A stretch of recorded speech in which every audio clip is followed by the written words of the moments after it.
But big changes are on the way. We have a storm that cruises into Colorado tomorrow. It'll deliver a little light rainfall here in Denver starting tomorrow evening, and then it will switch over to snow by about 9-10 p.m.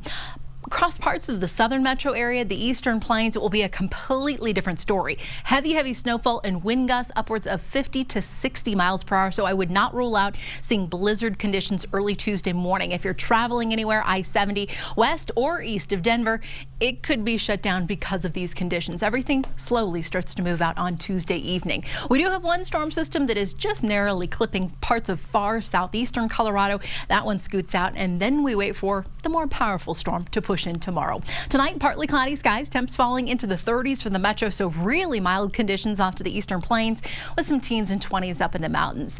Out ahead of this storm, it will be another warm day. We'll be back to the 60s tomorrow. The winds will start to kick up, especially in far southeastern Colorado. We'll be watching out for some high fire danger.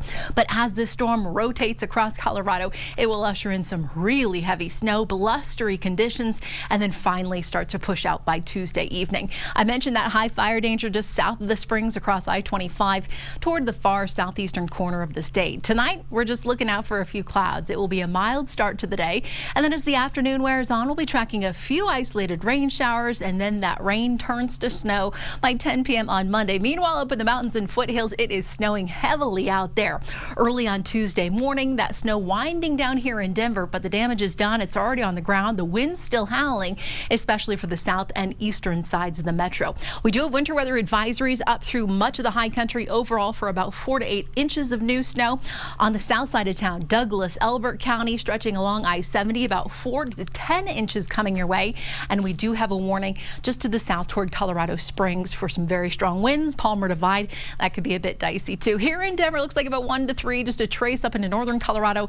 If you live on the southwest side of town, you might see about 2 to 5 inches. But again, out ahead of it, plenty of sunshine for you. We'll be tracking highs in the 60s and 70s throughout much of the day, and then looking ahead toward tomorrow afternoon into the evening, that's when it all changes. A quick check on that Super 7 day. We drop back to the 40s on Tuesday with another storm Thursday night into Friday.